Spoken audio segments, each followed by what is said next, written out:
হাতের তালুর রেখায় ভাগ্য দেখতে যেও না গালিব, ভাগ্য তাদেরও আছে যাদের হাত নেই। এই বিখ্যাত কবিতার স্তবকটি মির্জা গালিবের লেখা। পুরো নাম মির্জা আসাদুল্লাহ বেগ, ডাক নাম গালিব। তাকে মুঘল সাম্রাজ্যের সর্বশেষ কবি হিসেবে ও দক্ষিণ এশিয়ায় তাকে উর্দু ভাষার সবচেয়ে প্রভাবশালী কবি বলে মনে করা হয়। তিনি নিজের সম্পর্কে মন্তব্য করেছিলেন যে তিনি বেঁচে থাকতে তার গুণকে কেউ স্বীকৃতি না দিলেও পরবর্তী প্রজন্ম তাকে স্বীকৃতি দিবে। ইতিহাস এর সত্যতা প্রমাণ করেছে।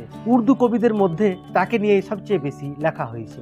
খুব সম্ভবত ভারতের ইতিহাসে মির্জা গালিবের মতো প্রভাবশালী কবি দ্বিতীয়টি নেই। তার লেখা অজস্র গজল, শায়েরি, রুবায়েতে বিহল হয়েছে সদ্য প্রেমে পড়া তরুণ থেকে তরুণীরা। উর্দু সাহিত্যের বিশ্বখ্যাত গবেষক ও গালিব বিশেষজ্ঞ প্রফেসর রশিদ আহমেদ সিদ্দিকী বলেছেন, মোগলরা হিন্দুস্তানকে 3টি জিনিস দিয়েছেন: 1 উর্দু, 2 তাজমহল ও 3 গালিব। এমনকি উর্দু সাহিত্যের সর্বকালের সর্বশ্রেষ্ঠ এই কবিকে নিয়ে রল্ফ রাসেল লিখেছেন, গালিব যদি ইংরেজিতে কবিতা লিখতেন তিনি বিশ্বের শ্রেষ্ঠ কবি হিসেবে গণ্য হতেন।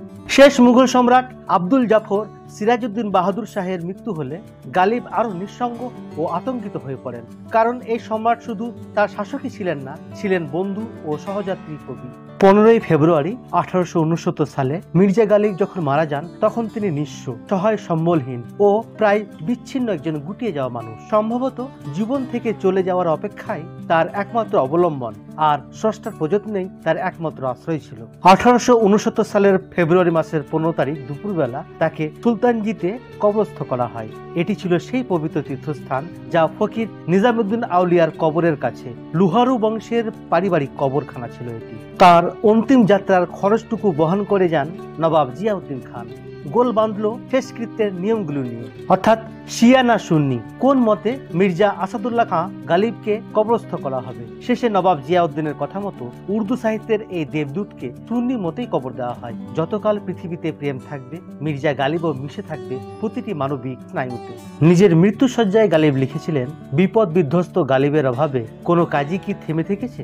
এত কান্নাকাটির প্রয়োজন নেই, প্রয়োজন নেই উচ্চস্বরে বিলাপ করার।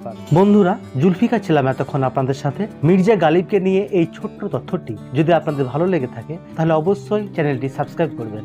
ধন্যবাদ।